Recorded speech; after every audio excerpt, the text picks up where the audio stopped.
Значит, вот Северный поток-1 сейчас практически закрыт. Twongeye kubaha ikaze abanywanyi bacu bakunze bahembwa gukurikirana mu mpande z'isi ikaze muri ano makuru tugiye kubabwira amakuru ariko aravugwa ku isi muri kano kanya. Muri kano kanya rero inkuru iravuga cyane gose ku isi n'urupfu rwa Elizabeth wa kabiri umwamikazi w'Ubwongereza, akaba n'umwamikazi yatwaye ubwami bunini cyane gose ndetse agatwara imyaka myinshi cyane, aho yatwaye hafi imyaka 70 yose yewe ari ku ngoma y'ubwamikazi bw'Ubwongereza, aho rero Ubwongereza bwagenzura ibihugu byinshi cyane gose mu gihe agishikira ubutegetsi bwo kuba umwamikazi w'Ubwongereza. Muri amakuru nyine twabwira amakuru y'intambara iri kurahuza igihugu cya Ukraine n'igihugu cy'Urusiya, ndetse muri amakuru twabwira havugwa muri Amerika ndetse no ku mugabane wa Afurika. Akaze yose ni muri aya makuru. Twongeye kubaha ikaze tubisabwira sabone canke kugira subscribe nkuko rero mumenyereye amakuru yacu tugiye kuyahera n'ubundi ku ntambara iri kurahuza igihugu cya Ukraine n'igihugu cy'Urusiya. Intambara rero ihuza igihugu cya Ukraine n'igihugu cy'Urusiya ikaba igeze ku mezi 6 n'igice, yose amezi 6 n'igice yaraheze intambara. Uburusiya bwise special operation itanguye ku butaka bwa Ukraine, aho rero intambara imaze guhitana abantu benshi ndetse ikaba imaze gutera n'ibyago by'isi ku isi muri rusange. Rero mu kanya tugiye kubabwira intambara yifashe ku rugamba hariya muri Ukraine, ariko harabera imigwano ikomeye cyane gose ihuza igisirikare cy'Urusiya n'igisirikare cya Ukraine. Muti rero ku rubuga rw'intambara zifashe gute mu karere ka Donbas jana hasanzwe ariko harabera intambara ihuza igisirikare cya Ukraine n'igisirikare cy'Urusiya. N'ubu rero nta gahengwe kariho, birakomeye cyane gose, aho rero biboneka ko imigwano ikomeye cyane gose ni mu karere ka Kherson, aho rero biboneka ndetse ko igisirikare cya Ukraine by'ukuri muri kino gihe kifise inguvu nyinshi cyane gose uganije no mu minsi yahera igisirikare cy'Urusiya kigifata kano karere ka Kherson. Tubetse ko Urusiya bwaye bwanatse gukoresha amatora ya kamarampaka canke shingiro muri kano karere ka Kherson, ariko rero mu ndwi zihetse inyuma yaho ariko habera imigwano ikomeye cyane hagati y'igisirikare cya Ukraine n'igisirikare cy'Urusiya. Biboneka ko Urusiya bwawe burahagarika ibyo gukoresha amatora y'ibwizwa shingiro muri kano karere ka Kherson. Rero Urusiya bumenyesha ko atashobora atakaza muri kano karere ka Kherson, ariko harabera imigwano ikomeye, ndetse Urusiya ukavuga ko uno munsi mu makuru yashikijwe n'ubuvugizi bushikiranganje bwo kwivuna abansi Urusiya nkuko yamubashikiriza buri minsi yose mu gatondo, akabamenyesheje ko uno munsi ngo igisirikare n'ingabo zikomeye cyane z'Uburusiya ngo zivunye umwasi, aho avuga ko ngo zishe ngo basirikare b'abanya Ukraine ngo bashika ku 150, ndetse akaba yamenyesheje ko ngo baturiye burende zishika 8 zo mu bwoko bwa Hammerhead zatanzwe n'abanyamerika zikoreshwa ubu n'igisirikare cya Ukraine. Akaba yamenyesheje kandi ko bashoboye ngo guturira amadepo abiri yari mu karere ka Odessa, rero ngo bakoresheje misile zo mu bwoko bwa Tokarev, aho rero igihugu cy'Uburusiya kimenyesha ko na kimwe kiratakaza muri kano karere, ariko rero igihugu cya Ukraine naco kikaba ku rundi ruhande cyamenyesheje ko ngo kimaze gufata ngo nibura ngo dusagara dushika ku 8 muri kano karere ka Kherson, aho rero Perezida Zelensky yamenyesheje ko ngo ku rugamba ngo byifashe neza muri kino gihe ku gisirikare cya Ukraine kiko kiratera intambwe ikomeye cyane gose muri kano karere ka Kherson, ariko habera biboneka ko ariko harabera imigwano ikomeye. Niho twavuga ko hari ko hashe cyane gose ko no rugamba ruri kurahuza igisirikare cya Ukraine n'igisirikare cy'Urusiya. Igituma rero kano karere gakomeye cyane gose gashushe nuko kano karere ka Kherson ariko Urusiya bushobora gukoresha mu kwambuka kugira ngo butere ibindi bisagara bikurikira uvuye mu karere ka Donbas region. Igisirikare cya Ukraine ikindi cyakoze muri kano karere nuko cyasambuye ibiraro bikuru binini cyane gose bibiri byafatanya kano karere n'igihugu cya Ukraine. Gisigaye rero ibiraro bikaba bigize kugira ngo igisirikare cy'Urusiya hamwe cyo shaka kwambuka nikironke aho gicisha amaburende n'ibigwanisho, rero bikaba byakozwe n'ingabo za Ukraine zifatanije n'amasenari benshi cyane gose ubu bari ko baragwana mu gihugu cya Ukraine, abavuye muri Amerika ndetse n'abavuye mu bihugu bitandukanye bya Buraya. Biboneka ko ubu hariyo benshi, nubwo Uburusiya bumenyesha ko umaze kwica amasenari benshi, ariko rero no baracariyo urugamba. Biboneka ko rero ari nkaho rugitangura, kuko ubu urugamba rurakomeye cyane, aho rero Uburusiya buboneka ko budahinduye mu kenyuro muri kano karere bishobora gufata iyi ntera, ariko rero Uburusiya bumenyesha ko bwifashe neza ataco buratakaza muri kano karere. Turabandanya n'amakuru yacu tubabwira handi haberi ariko harabera imigwano muri kino gihugu cya Ukraine.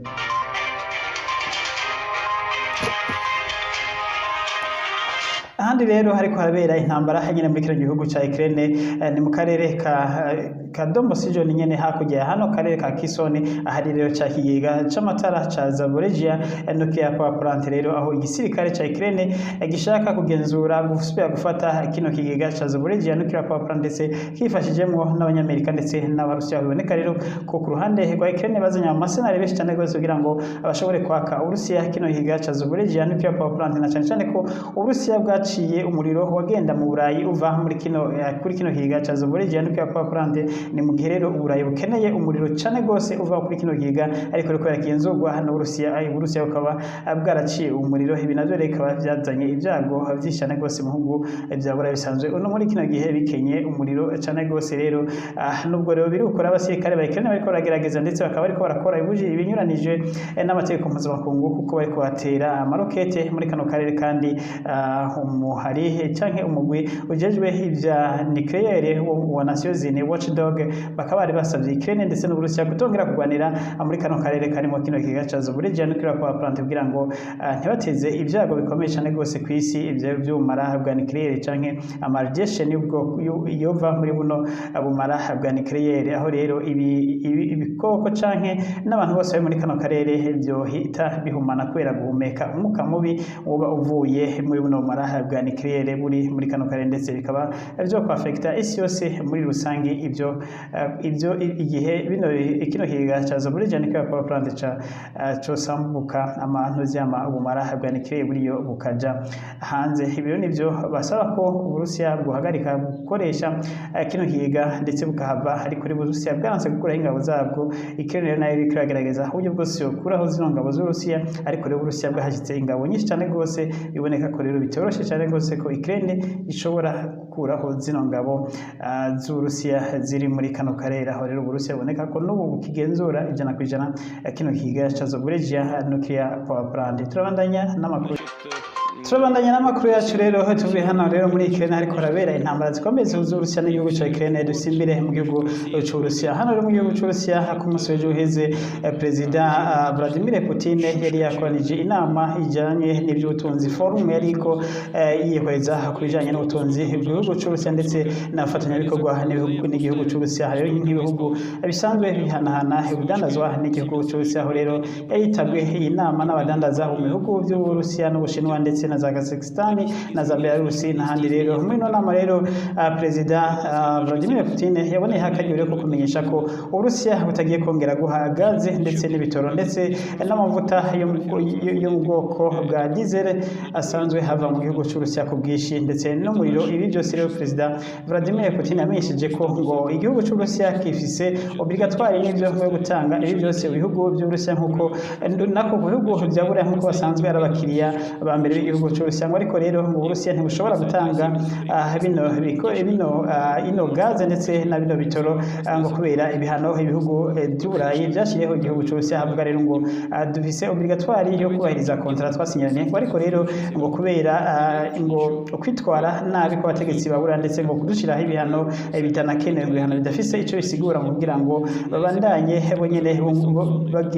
bageninga inyungu zabo ariko twebwe tubandanye dusubira inyuma ngo ntitugiye kuvyemera gato ntitugiye kwihanganira ngo kuko aho yabinyesheje avuze ko ngo Burayi ubu ngo nta bubasha buhise bwo gutegeka ibyo dushobora gukora ngo kuko ubu Burayi ngo ububasha bwabwo ngo bwaragabanutse ngo bugeze kurusha ngo kubera Amerika yahenze ibihugu bya Burayi ngo Amerika rero yarabahenze cyane rwose maze bigiranya na Amerika ngo ariko rero babona ko ibyago bibugarije ngo ariko barabeshira Uburusiya ku Rusiya aribwo buriko burabima ibiturungo kandi bafitanye amakontra rero Uburusiya bwavuze ko ngo atanakimwe kibuza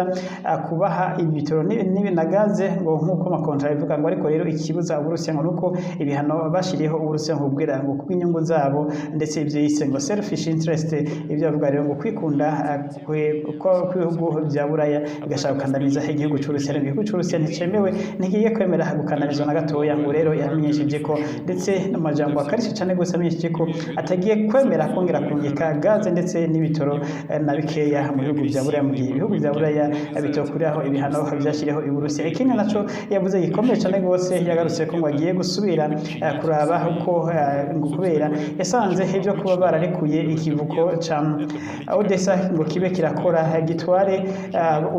Ukraine yongere gushora ingano n'ibindi byose n'ibigori n'ibindi ngo ano masezerano ngo by'ukuri ngo ariko ateza imbere ibihugu bya buraya ngo ni kunyungu gusa z'ibihugu bya buraya ndetse n'igihugu cya Amerika, aho rero yavuze ko aya masezerano nayo ngo agiye gusubirwamo ngo akwiye kwigwa kuko abona ko aya masezerano Uburusiya bwahinduwemo ngo kuba bwarasinye ko rero yavuze ko rero aya masezerano yagiye gusubirwamo. Ibyo bikaba byateye ubwoba asanzwe bafise amato ariko arapakira kuri kino kivuko ca Odessa, aho rero biboneka ko Uburusiya hamwe bushobora guhagarika amato ava muri kano karere na cyane cyane ko haca mu ikiyaga kirabura Black Sea gisanzwe gikontorwa n'igihugu cy'Uburusiya ndetse n'agace kanini uvuye hano hafi y'ikivuko ca Odessa hasanzwe hagenzurwa n'igihugu cy'Uburusiya. Uburusiya rero bukaba bwareka amato atwara ibintu akaherengana kubera aya masezerano bagiranye. Rero urumva ko Uburusiya busanzwe bubwiranije n'amasezerano kuko aya masezerano agiye gusubirwamo kuko ngo bisa nuko aya masezerano atanakimwe ariko arafasha ariko kwamara igihugu cy'Uburusiya, ibihugu cy'Uburusiya akiriko kirahombera ahubwo ngo Burayi na Amerika abe kurungukira muri amasezerano. Ibi navyo rero Perezida Zelensky akaba yahise abyamiriza mu majambo nayo nyene akariki. Rero Perezida Zelensky yavuze ko Uburusiya ataco bwibanga ngo buriko buragira ibyo yise ngo blackmail ibihugu bya buraya mu kubyima umuriro ndetse no kubyima gaze n'ibindi bikomoka kuri gaze, kandi Uburusiya busanzwe bufitaniye amakontra atarabimene n'igihugu cy'Uburusiya. Ngo rero biboneka ko Uburusiya ngo ibyo bukora nk'ibyo abantu b'abateroriste bakora kuko buguma bwisubira ko mu masezerano, ndetse akaba yasabiye rero Uburusiya Perezida Zelensky ko Uburusiya bwofatirwa ibihano ndetse bugashyirwaho inama mpuzamakungu igatora ko igihugu cy'Uburusiya ari igihugu cy'abateroriste ndetse ari igihugu gishyigikiye iterabwoba ku isi. Bikaba rero byasabwe na Perezida Zelensky aho yavuze ko ngo byanga byakunda ngo ibyo Ukraine isaba ngo amakungu azotsinda bibone ngo karorero n'ibihugu bya buraya ngo byimwe gaze n'igihugu cy'Uburusiya ngo kandi Uburusiya bwari bufise obligatoire yo gutanga gaze mu bihugu bya buraya ndetse ngo bifitaniye n'amakontra yemewe, kandi ngo ibihugu bya buraya byararishe amafaranga byagomba kuriha ndetse biriha kandi nk'uko byari byaravuganye n'igihugu cy'Uburusiya ngo ariko Uburusiya bukaba bwanse kuyiha gaze. Ibi rero n'amajambo ya Perezida Zelensky ahasaba rero ko isi yose yohagurukira rimwe igacira ivomo igihugu cy'Uburusiya ndetse igafatira ibihano igihugu cy'Uburusiya mu gushigikira mu gihugu cya Ukraine mu kwikukira mu ntambara kiriko kiragwana yo kwivana ko ubukorone bw'igihugu cy'Uburusiya. Akaba yanamenyesheje ko mu gihugu cya Ukraine ko kigiye kwibohora vuba na vuba ngo kizohimbaza intsinzi nyayo mu gihe kizoba cikuye ko igihugu cy'Uburusiya muri iyo ntambara iriko kiragwana n'igihugu cy'Uburusiya. Turondanya n'ano makuru yacu. Tugende rero ku nkuru iri kwiravuga ku isi nk'uko twababwiye. Umwamikazi w'Ubwongereza Elizabeth wa kabiri akaba yapfuye ku myaka 96, akaba yaramaze imyaka 70 yose atwara ubwami buhambaye cyane gose, ubwami bw'Ubwongereza. Ubwami bw'Ubwongereza bwahoze butwara hafi isi yose muri rusange, ubwami bwakomeye cyane gose bwamamaye, ariko rero umwamikazi Elizabeth akaba hagiye kwitaba Imana. Ubwami bw'Ubwongereza by'ukuri butagifise ububasha nk'uko bwari bufise mu myaka ya za 60 na agishikira ubutegetsi, aho rero yaboneka ko yabaye umutegetsi wa mbere yarahambaye ku isi, yari yubashwe ku isi cyane, ariko rero akaba apfuye n'ubu acubashwe ku isi na cyane cyane nk'ubu biboneka muri inyuma ku gupfa kwiwe isi yose isa no kuri mu kigandaro, aho n'igihugu cya Amerika cyamanuye idarapo ryaryo rikagira hagati. Ibihugu byinshi byo muri Commonwealth bisanzwe bivuga ururimi rw'icyongereza byamanuye amadarapo yabo kugira hagati, ndetse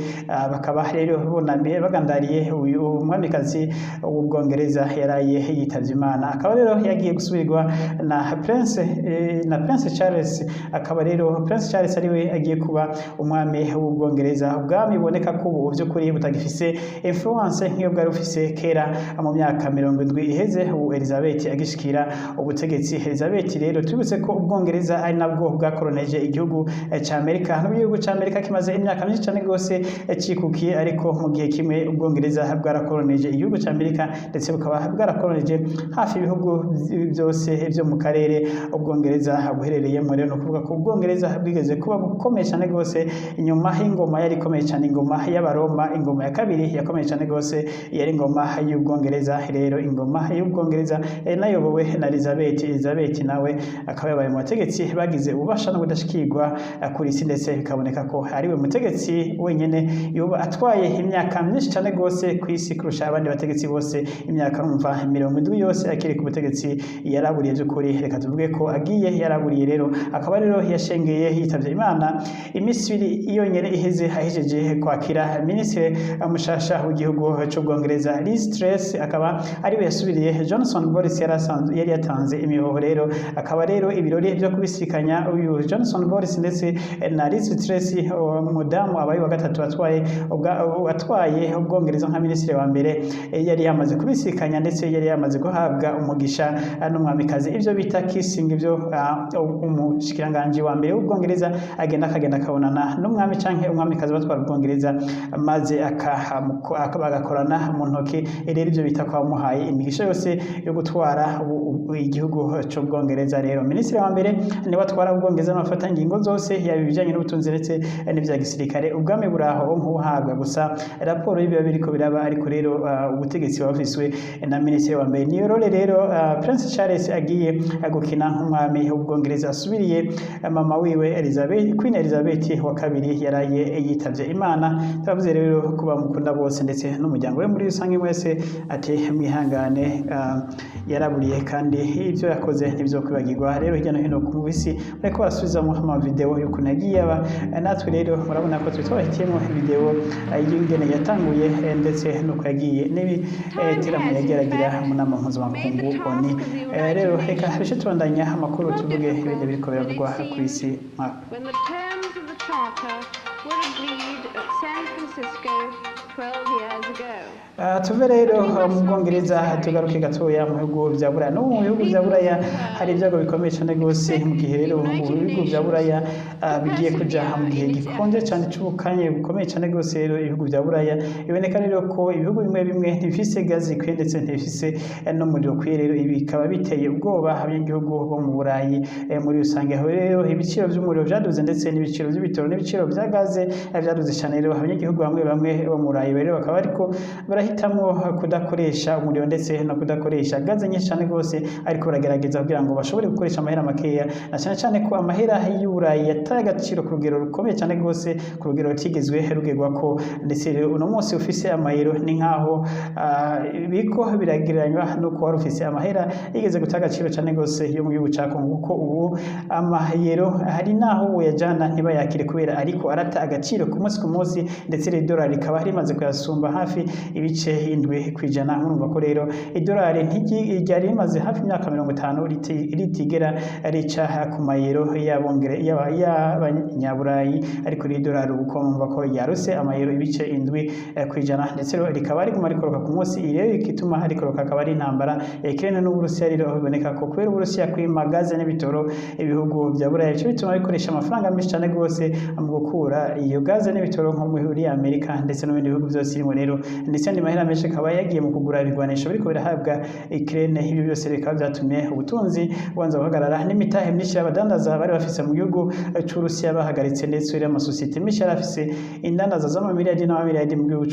cy'Uburusiya akaba yarazihagaritse. Ibyo byose bikaba byasubije hasi ubutunzi bwo mu gihugu byo mu bihugu bya Buraya. Rero biboneka ko mu minsi iri imbere ubutunzi bw'ibihugu bya Buraya bushobora kugeramirwa bikomeye cyane gose, tukiri mu gice cya mbere. Muri amakuru twateguye kubabwira none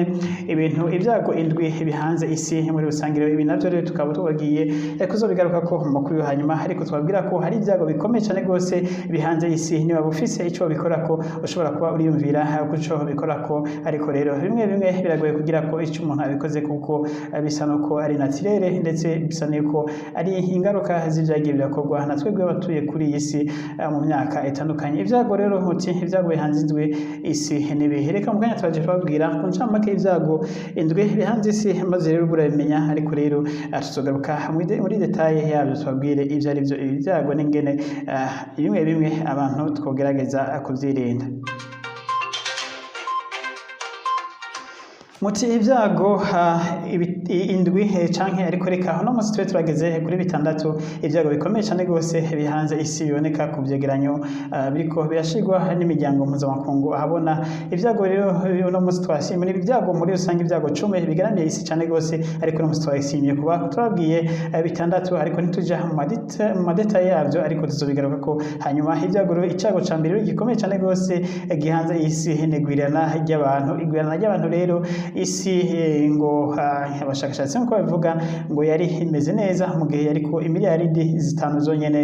z'abatuye z'ababa kuri isi uno munsi rero bikaba byivugwa ko turiko turababa hafi imiliyaridi 8 z'ababa ku isi murumva ko isi imaze nkuko babivuga abashakashatsi bivuga ko imaze kurengerwa aha rero ibihugu biri kuboneka ko biriko biragwiza abantu cyane gose ni igihugu c'ubuhindi rero mu myaka 5 biri imbere aho kizoba ari cambere gifise population nini cyane gose ku isi aho kizoba gifise abantu barenga miliyari 2 hagaze bagurikira n'ubundi igihugu c'Ubushinwa na cyo nyene kizoba kiriko kiregereza hafi imiliyaridi 2 z'abatuye isi indi kontinent nayo izoba ifite abantu benshi cyane gose ni kontinent ya Afrika nayo nyene izoba irenza mu miliyaridi 2 rero aboneka rero ko igwirana ry'abantu na cyo nyene ari kibazo gikomeye tuzobigaruka ko tubabwire impamvu ino gwirana ry'abantu ari kibazo gikomeye intambamye ya kabiri ikomeye cyane gose ihanzike mu muntu ni intambara hazutavana ko kwisi hirya no hino rero iyi navyo ikaba ari icago gikomeye cyane gose gihanze ikirema ha muntu icago kira gatatu muri ibi twabahitiyemo ni hindagurika ry'ikirere naryo ni ibyago bikomeye cyane gose hari twababwira nk'imiriro imaze imisi yaduse mu bihugu vya Buraya ndetse amashamba menshi cyane yahiye ibikoko bigasha ndetse nk'imyuzure imaze imisi muri Pakistan ndetse no mu bindi bihugu vyinshi cyane gose nka za Sudani n'ahandi na za Algeria aho biboneka ko isi igaramiwe cyane gose ikindi icago kigira kane ni tituka gisindimwa ubutaka mu rusange rero ubutaka bwaratitutse ku rugero runini cyane gose hafi ku rugero rwa 75 kwijana yuko mu myaka 20 isi yari imeze ibi navyo bikaba ari ibyago bikomeye cyane gose icago gikomeye cyane gose ku batuye isi kubera isi ndimwa itacimbuka ndetse n'ivyimbuka mu isi ndimwa bitagifise akanovera nkako byari fise ibi navyo tusobigaruka ko icago kira gatanu ni inzara ikomeye cyane gose iriko iratera ku isi ndetse inzara rero kaba yatanguye kugwirana ku isi igihe hadukiye ikiza ca COVID-19 ndetse hakaca haziramo n'intambara ya Ukraine n'Uburusiya ibiro bikaba byongereje ibitigiri by'abantu bashonje ku isi ikindi cago ca gatandatu ari cyo mu muzo twahitiyemo uno munsi n'ibyago bishobora gutegwa n'umara bwa nucleaire n'amabombe ya nucleaire akaba agwiriye cyane gose ku isi muri kino gihe ibihugu rero bifise rero bikaboneka ko ari ibihugu rero muri kino gihe biri mu mishamirano rero aho abantu benshi bafise isi ifise ubwoba ko igihe intambara zokomera cyane gose ubumara bwa nucleaire canke amamisire yo mu bwoko bwa nucleaire ashobora gukora ibi navyo rero akaba azotikiza ikirema muntu rero ibi nivyo byago bikuru twabahitiyemo mu byago bihanze ikirema muntu kuri isi mu rusange rero tukaba tuzosubira tubigaruke ko tuze turaja mu madetaye muri bino byago byose ni nkuko biri 10 ariko bikaba umunsi twabahitiyemo bitandatu na hari duciye turangiriza amakuru yo muri kano kanya mwakoze mwese abayakurikiye turaza gusubira mu yandi makuru hanyuma Imana ishikare kubazigama mushikare kugira ibihe byiza mubahwe mu byanyu no mu banyu to identify those units or individuals that meet the high standards of the presidential unit citation or appropriate individual awards.